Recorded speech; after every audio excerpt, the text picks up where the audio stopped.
Thanks for all the feedback on my Difficult Conversations episode. I wanted to follow up with some more thoughts on this topic, including some specific examples of issues I've had to deal with and what I did. The thread that I think ties together a lot of tough conversations is how to be genuine and honest in your talk with people, instead of maybe saying what is easy. I think of this as finding the truth in the message you have to deliver. Let me give you a few examples. Like many managers, I recently had to have the conversation with my team about changes in our return to work policies. Workers are pretty universally against this kind of shift, and often I feel the reasons managers want their people to return to the office are weak at best. Being able to easily see your people sitting at their desks provides a false sense of security that you know what these people are doing, and I think a lot of people buy into this. So how do you realistically explain to people why you want them in the office more? It's pretty easy to understand the extra burden on your team having to commute and be at work all day.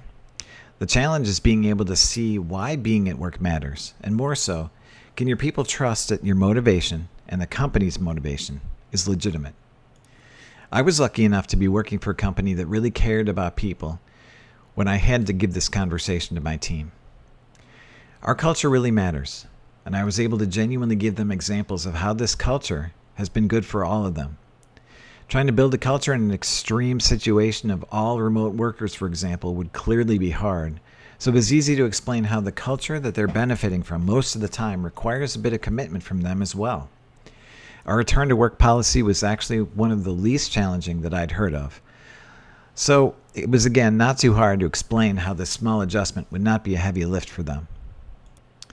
But the question that they all had on their mind was asked. We're tweaking the policy now to have more days in the office. How soon until we add even more days? This was, of course, the first question I asked of our management team when we started discussing the change. I was told we had no plans to change the policy in the future. As you can imagine, there's a lot of credibility at stake if you change your policy once, tell people that you aren't planning to change it again, and then go back on your word and ask for more days in the office. Even if I'm delivering the message that I'm told, I would expect my team to either doubt my word going forward or doubt the company going forward. I know I would, and I should not expect them to cut me slack where I would not do that for someone else. Again, this was an easy message for me to deliver because our company genuinely treats our people with respect.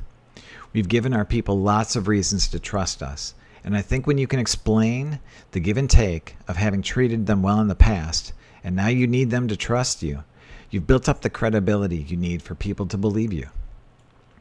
But let's consider what happens when this is not the kind of environment you're working in. What happens when you're supposed to deliver a message that you yourself do not believe in? That is where I think you need to find the truth in the message. I worked for a company years ago that decided to modify the employee benefits package. Healthcare was getting very expensive, and they decided the right move was to pass a lot of the increases onto the employees. This is not in and of itself a bad thing. Companies have to make tough decisions, and sometimes this is the right choice. But what matters is the messaging of this. As part of this shift, the company decided to offer a few additional plans to provide a way for employees to save money if they wanted to. They could choose a less expensive plan if they did not want to stick with their current plan and incur a potentially large cost increase every month.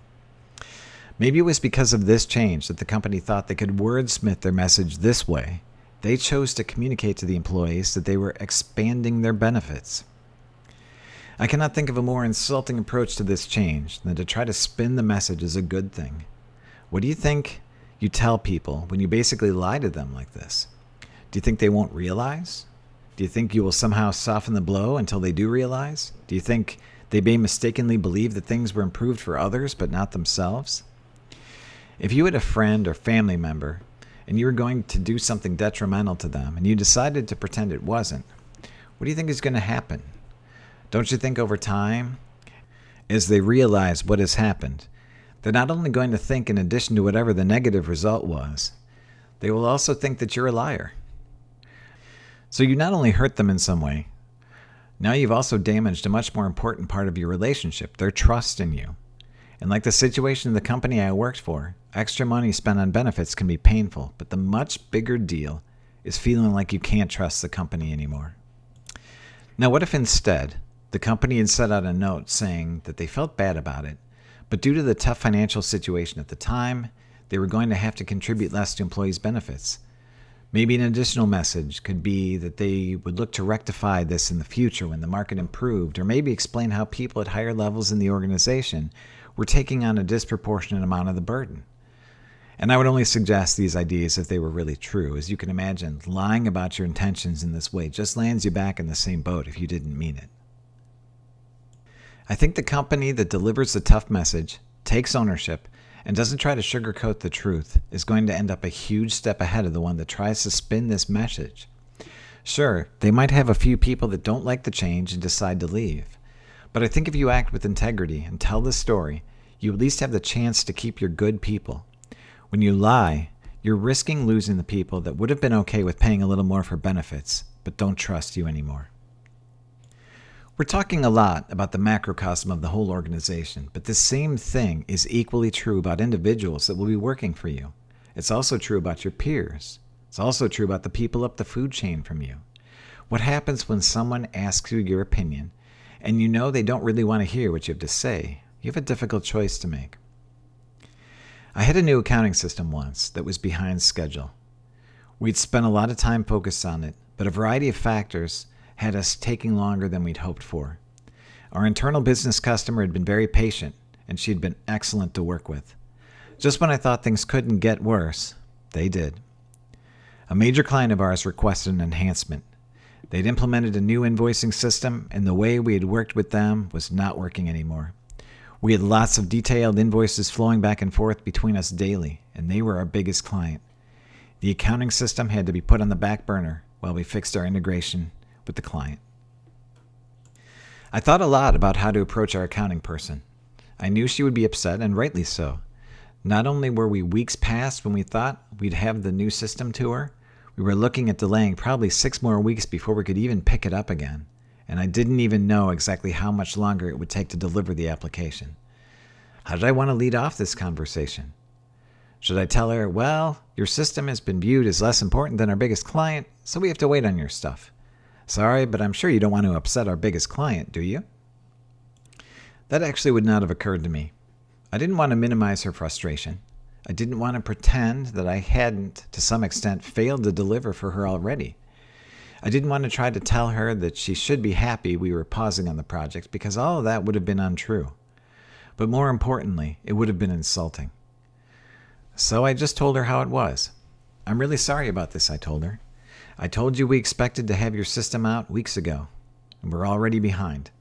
And instead of being able to give you good news, I have to give you bad news. Our client needs us to make a fix for them. We actually have to pull all the resources off your project, and I think this is at least a 6-week delay. I had never seen this woman so mad. Her face turned red. She began criticizing me and complaining about the length of the project and how horribly it had gone. I sat there and accepted her criticism, and I told her very genuinely, you're absolutely right about us having failed at this, and you're absolutely right to be upset. I would be as well. Then nothing else. No excuses, no spin, no trying to make her feel better.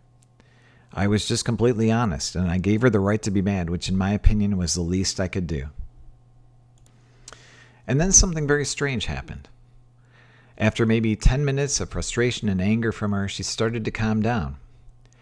She started to tell me what she thought we could do to ease the burden while her team continued with her manual process, things that we could do quickly and still be able to pivot to the client's project. Then she took a deep breath and she watched me for a minute. Thanks for giving me the details, she said. I feel like when I work with IT, I rarely get insight into what is really happening. I hate that we're going to be delayed more, but I appreciate you just telling me. We sat and chatted for a few more minutes, but when I left the room, I was still reeling from the emotional roller coaster of the conversation. I really thought at the beginning that she was going to throw me out of her office and call my boss and say I should be fired. But by the end, she seemed not only to understand, she was thanking me for my transparency. And eventually, she would give me one of the most complimentary endorsements I've ever gotten. How did giving someone bad news end up positively? I think at least part of this stems from the fact that so many people don't just give bad news honestly, directly, and frankly. Instead of having the integrity or confidence or courtesy to be honest, And I think people aren't honest for a variety of reasons. I think instead people are indirect and sugarcoat their message, and it makes it really difficult to understand and possibly trust what we are told. Delivering tough messages isn't easy, and often it can result in upset and friction with people. This is, of course, why people can try to avoid difficult conversations. But in my experience, while the short-term result of them can be challenging, the long-term result is actually incredibly important. They create trust, they build relationships, and they let people know that even when we have a tough message to deliver, we aren't going to hide it. These are things I've learned. Thanks for listening.